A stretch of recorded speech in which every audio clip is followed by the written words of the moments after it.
Walter stood at the gate of a house he had poured 40 years of his life into, and the man checking names on a clipboard did not recognize him, could not imagine that the coat in front of him belonged to the same hands that laid the first brick of that driveway. Somewhere behind him, a line of cars worth more than most people would earn in a decade idled bumper to bumper, waiting their turn to be waved through, while the man who built the fortune that paid for every single one of them stood off to the side in a coat, with a torn pocket, holding an invitation nobody had printed his name on because nobody thought he would ever need one. He had walked here, 3 miles, in shoes that had given up trying to be shoes years ago, because a taxi felt like an expense he no longer had the right to claim, not after everything he had signed away, not after everything he had let go of in the name of trusting the people he raised. The guard at the gate looked at him the way people look at something they'd rather not have to explain to their boss, and asked him, not unkindly, to step aside so the next car could pull up. Walter stepped aside. He always stepped aside.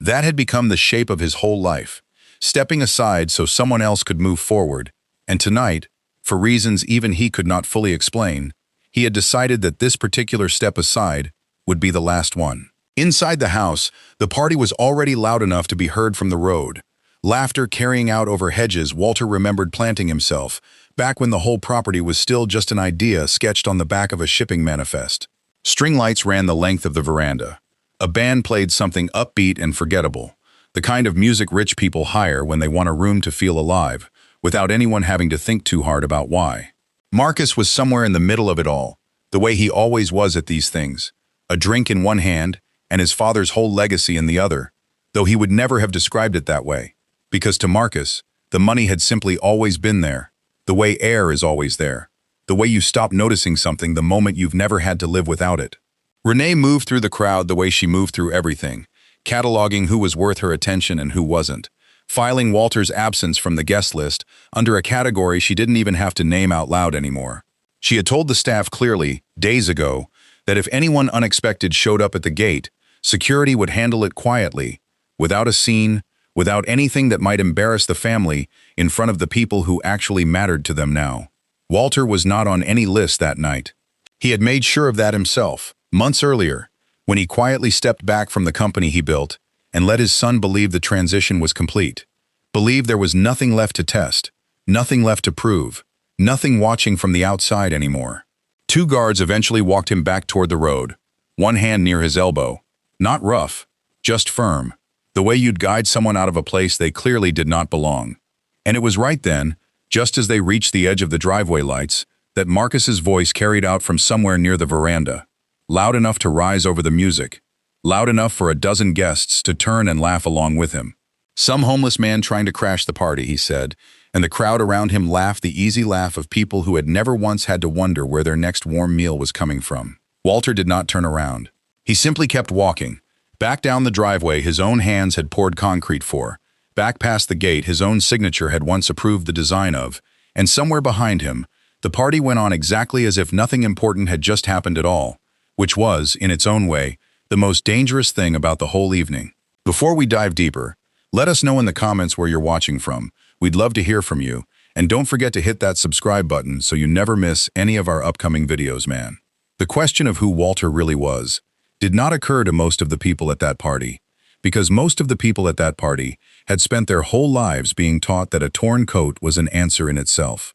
that it told you everything you needed to know about a man before he ever opened his mouth. But Harrison Whitfield, the family's longtime attorney, standing near the bar with a drink he had not touched, watched the old man being walked toward the gate and felt something go cold in his chest that had nothing to do with the night air. He had drafted the paperwork himself, years ago, at Walter's insistence, and he alone in that entire crowd understood what it meant that the man everyone was laughing at still legally owned the ground beneath their feet. Desmond, one of the older security guards stationed near the service entrance, had worked for the Ellison family for 19 years, long enough to remember when Walter used to eat lunch with the loading crew instead of in the office upstairs, long enough to recognize his old boss's walk before he ever saw his face clearly under the gate lights. Desmond said nothing to anyone that night. He simply watched, the way a man watches something he already suspects is bigger than his ability to stop it, and wondered how many of the guests laughing along with Marcus would still be laughing in a week.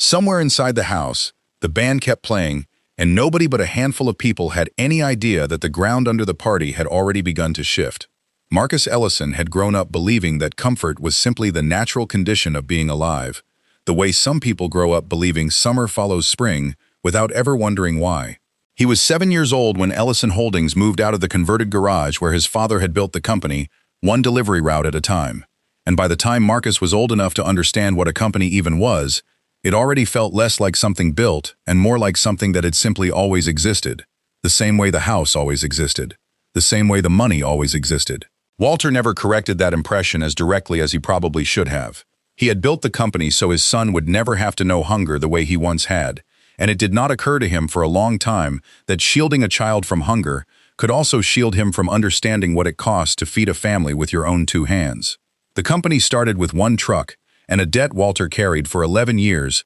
before he ever slept without thinking about it. He drove routes himself in those early days, loaded crates himself, slept in the cab more nights than he ever told his son about, because by the time Marcus was old enough to ask questions, the answers had already been softened into a story about hard work and vision, the kind of story that sounds inspiring at a dinner party and says almost nothing about the actual weight of it. Walter never moved out of the first house he bought with company money, even after Ellison Holdings expanded into 3 states and then 11, even after board members and eventually his own son began quietly suggesting that a man in his position ought to live somewhere that reflected it. Walter always said the house had never done anything to deserve being replaced. Marcus found that kind of thinking embarrassing long before he ever said so out loud. He remembered company holiday parties where his father wore the same brown coat year after year, while executives half his age arrived in the kind of tailoring that announced itself from across a room. And Marcus remembered the specific discomfort of watching people underestimate his father, not realizing yet that his father had built his entire fortune on being underestimated, that being overlooked was in fact the exact condition under which Walter Ellison did his best work. By the time Marcus was in his 30s, running much of the company's day-to-day operations, that discomfort had curdled into something closer to resentment, quiet and unexamined, the kind a son rarely admits to himself, because admitting it means admitting something uglier about what he actually values. Renee had married into all of this 2 years after Marcus took over daily operations, and she brought with her an instinct for social arithmetic that Walter found unsettling from the very first dinner they shared together. She was polite to him in the specific way people are polite to something they have already decided does not require real effort, and Walter, who had spent 4 decades reading rooms full of men trying to underpay him, recognized that particular flavor of politeness immediately for what it was. He never said anything about it to Marcus. He told himself it was not his place anymore, that he had built the company so his son could run his own life without his father's opinions weighing on every decision. And in the years that followed, that silence became one more brick in the wall growing between them. The retirement, when it finally came, was framed publicly as Walter's own decision, a graceful exit after 4 decades of building something that would outlive him. Privately, it had been suggested to him by Marcus and Renee together, gently at first, and then less gently, always dressed in language about his health, about deserving rest, about not needing to carry the weight of daily operations at his age anymore. Walter went along with it because some part of him wanted to believe they were right, wanted to believe that stepping back was an act of trust rather than an act of being quietly moved out of the way. He kept one thing for himself in the paperwork Harrison drew up that year, a controlling trust that required proof, not sentiment, before full ownership would ever transfer completely. He told no one, not even Harrison's junior associates, exactly what that proof would need to look like. In the 2 years since, Walter had grown quieter, in a way that people mistook for decline rather than observation. He visited old employees at their homes instead of the office. He sat in diners near the original warehouse district and listened to drivers talk about how the company had changed since the son took over, which routes had been cut for margin, which long-serving staff had been quietly let go once Renee began sitting in on personnel meetings. He funded a scholarship for the children of dock workers under a name that traced back to nobody, and it was through that scholarship, 3 months before the party, that he first heard the name Aaliyah Carter, a young woman working catering shifts to pay her way through night classes, the daughter of a man who used to load trucks for Walter, back when the company was still just one route, and a debt he carried alone. Renee did not think of Walter much in the weeks leading up to the party, beyond a single instruction she gave the household staff without much thought, the kind of instruction issued the way you swat away a fly rather than the way you make a decision. If anyone unexpected showed up at the gate that night, security was to handle it quietly, without a scene, without anything that might embarrass the family in front of the people who actually mattered to them now. She said it once, in passing, to the head of household staff, and did not think about it again until the night itself, when a name she had not expected to hear came crackling through on the radio at the gate. "He won't be a problem tonight," she had told someone earlier that week, when his name had come up in some unrelated conversation about the guest list. "He's not even invited." Walter had arrived at the party earlier than the version most people saw. He came first to the old service entrance at the back of the property, the same door he used to walk through decades ago when he still checked deliveries himself, and it was Desmond who found him there, standing quietly in the dark, holding an invitation that had never actually been printed with his name on it because he had made it himself, on paper from his old desk, in handwriting Desmond recognized before he even read a single word of it. Desmond let him through without asking why, because some loyalties do not require an explanation. And inside, in the kitchen corridor crowded with trays and rented china, Walter first crossed paths with Aaliyah Carter, who had no idea yet that the tired-looking older man asking if he could help carry anything was the reason her scholarship existed at all. Aaliyah gave him a plate before anyone told her not to, the way people do when kindness is simply reflex rather than calculation.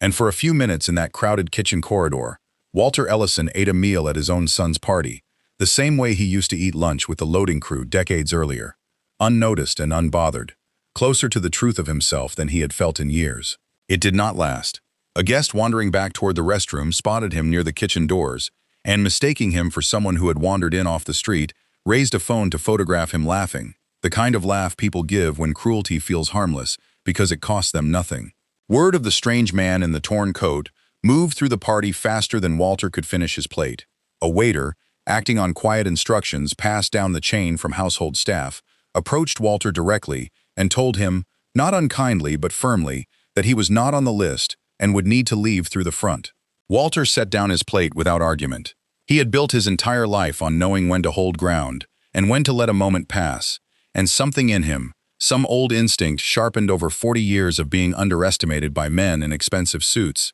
told him this particular moment was not yet the one worth holding ground over. He thanked the waiter, thanked Aaliyah quietly on his way past her, and walked back out toward the front of the house, where the real humiliation of the evening was still waiting for him, close enough now that he could hear the band clearly through the open doors. It was near the veranda that Marcus first saw him directly, recognition arriving late and reluctant, the way it does when your mind refuses for a moment to accept what your eyes are telling you. For one brief second, something almost like alarm crossed his face, quickly buried under the performance he had already begun for the small crowd gathered near him, the performance of a man embarrassed and eager for everyone around him to know he was embarrassed on their behalf, rather than his own. "Some homeless man trying to crash the party," he said, loud enough to be heard over the music, loud enough for a dozen people to laugh along with him, and it was that laugh, more than the words themselves, that Walter carried with him down the driveway afterward, past the gate his own signature had once approved, back out into the rain that had started sometime while he was inside.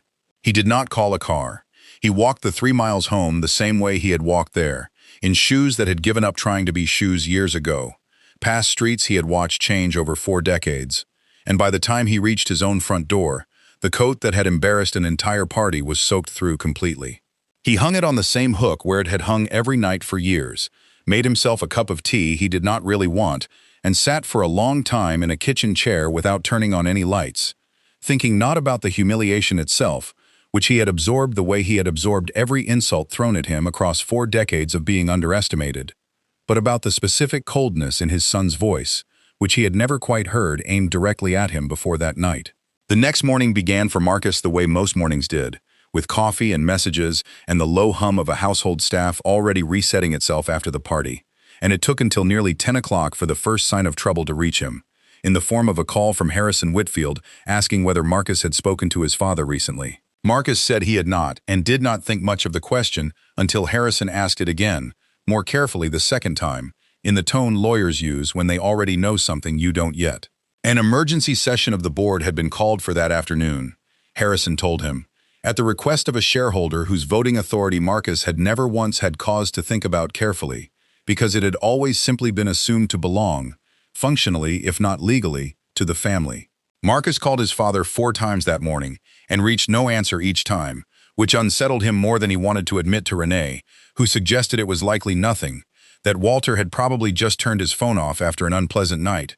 embarrassed himself, unwilling to talk. Marcus wanted to believe that explanation because it required nothing further of him. No reckoning, no memory of his own voice carrying across a crowded veranda the night before. He told himself his father's health had simply taken a turn. The same explanation the family had used 2 years earlier to describe a retirement that had, in truth, been something closer to a quiet removal, and it was easier this time too, in the moment, to reach for concern about his father's well-being than to sit with the alternative possibility rising steadily in the back of his mind. Whispers moved through the household staff faster than they moved through the family itself. An older housekeeper who had worked for Ellison Holdings since before Marcus was born mentioned, almost in passing, that the man turned away at last night's party had looked exactly like old photographs of Walter that used to hang in the original warehouse office, the ones taken back when he still drove routes himself. Another staff member, younger and newer, dismissed it as impossible, because surely nobody would let the founder of the company be treated that way at his own son's home. Desmond said nothing to either of them, though he had known the truth since the moment he opened the service gate the night before,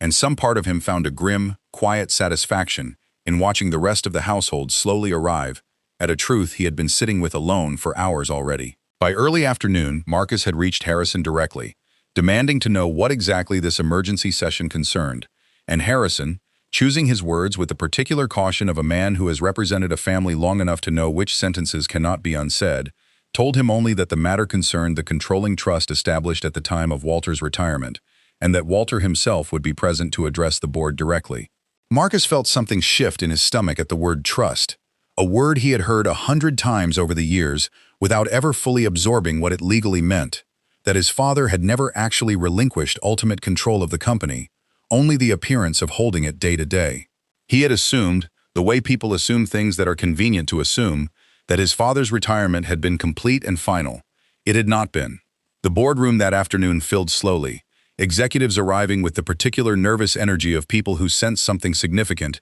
is about to happen without yet knowing what shape it will take. Renee arrived beside Marcus, composed in the way she always was, though even she seemed to sense something had shifted since the previous night, some current running beneath the surface of the room that had nothing to do with quarterly earnings. Harrison stood near the head of the table, quietly reviewing documents Marcus had never been shown in full before, and it was into this room, 10 minutes after the scheduled start time, that Walter Ellison walked, not in the torn coat from the night before, but in a suit Marcus had not seen his father wear in years, the same suit he had worn the day Ellison Holdings first went public. The room went silent in the specific way rooms go silent when the person walking into them holds more power than anyone present had accounted for. Walter did not sit down immediately. He stood at the head of the table where his son usually sat, and told the assembled board, in a voice that carried none of the exhaustion of a man who had walked 3 miles home in the rain the night before, that he wanted to thank everyone for their patience,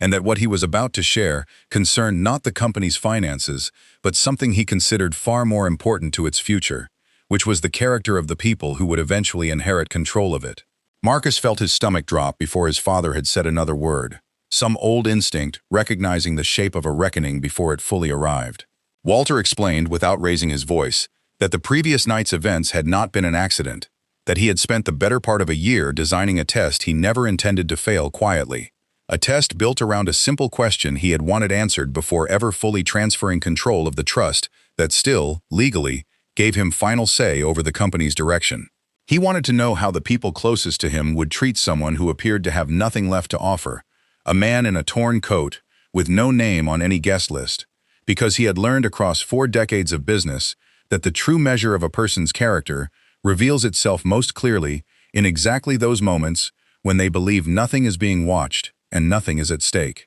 He told the room about Aaliyah Carter next, watching his son's face carefully as he did, explaining that the scholarship fund quietly supporting her night classes had been established under his own name years earlier, that her father had once loaded trucks for Ellison Holdings back when it was a single route and a debt Walter carried alone, and that she had given a stranger in a torn coat a plate of food in a crowded kitchen corridor without asking a single question about who he was or what he could offer her in return. He announced, to visible surprise across the table, that he was appointing her to a newly created seat on the board, effective immediately, a decision he had been considering for weeks, but had finalized only that morning, once certain he had seen clearly enough what kind of person she actually was, under no pressure at all to prove it. Marcus sat through all of this with a stillness that did not match the noise building somewhere underneath his ribs, memory after memory surfacing uninvited, his own voice on the veranda the night before, the easy laughter of the crowd around him, the specific satisfaction he had felt in that moment, believing himself to be protecting his family's reputation from an unwanted intrusion rather than failing, in the most basic and public way imaginable, the one test his father had actually cared about. Renee's expression beside him had gone carefully blank, the particular blankness of someone rapidly recalculating every social instinct that had guided her for years, realizing too late that the calculation she had built her entire approach to this family around had been fundamentally wrong from the very beginning. Harrison distributed copies of the original trust documents next, drawing the room's attention to a clause few present had ever read closely enough to understand its true weight. A clause requiring demonstrated evidence of character, not merely years of service or bloodline, before full and unconditional transfer of controlling interest would occur. Walter had written that clause himself years earlier, quietly, without dramatic explanation, because he had already begun to suspect even then that money changes people slowly enough that they rarely notice it happening to themselves, and he had wanted a mechanism in place that did not rely on his own presence in the room to catch it. Marcus realized, sitting there, that his father had been watching far more carefully than he ever let on, for far longer than the single night of that party. What followed was not the swift and total disinheritance some in the room may have expected, because Walter, for all his careful planning, had not built this test out of cruelty, and still loved the son he had raised even in the moment he was most disappointed by him. He told Marcus directly, in front of the full board, that he was placing him on a probationary path back toward full control, 6 months of demonstrated change, of decisions made under real observation rather than the easy performance of concern he had displayed the moment his father's phone went unanswered that morning. It was not forgiveness offered freely. It was an opportunity, narrower and more conditional than the one Marcus had believed he already possessed, and whether he would rise to meet it remained, deliberately, an open question even Walter did not pretend to know the answer to. Renee's fate in that room was decided more quickly and with considerably less warmth. Walter had watched her closely over the 2 years since his retirement, had heard enough from staff and old employees to understand that her particular instinct for social calculation ran deeper and colder than anything that could be corrected by 6 months of probation. And he told her plainly, without unnecessary cruelty, but without any softness either, that her role within the company would not survive this restructuring in any meaningful form. She left the boardroom before the meeting had even fully concluded, her composure holding until she reached the hallway, where Harrison later admitted he heard something break in her voice that he had never once heard in all the years he had known her. That evening, Walter returned alone to the same modest house he had refused to leave for 4 decades, the coat with the torn pocket hanging once again on its usual hook by the door, and sat in the same kitchen chair he had occupied the night before, though this time with a stillness that felt closer to peace than exhaustion. He thought about Aaliyah, who would begin her first board session within the week, still not entirely certain how her life had turned so completely, on a single plate of food, handed to a stranger who asked for nothing in return. He thought about Marcus, and allowed himself, cautiously, the hope that 6 months might be enough time for his son to become someone capable of recognizing a person, like Aaliyah Carter, without needing a controlling trust to force the lesson into view. Would you have known him if you had been standing at that gate the night the limousines rolled in and an old man in a torn coat asked quietly to be let through? Would you have seen the founder of a company and a stranger with nothing to offer? Or would you have seen exactly what the crowd that night chose to see and laughed along without ever wondering what you might be missing? Before we go, let us know in the comments where you're watching this from. We would love to hear from you. And if this story moved you even a little, consider subscribing so you never miss the next one, because the next story we have waiting is even harder to look away from than this one was.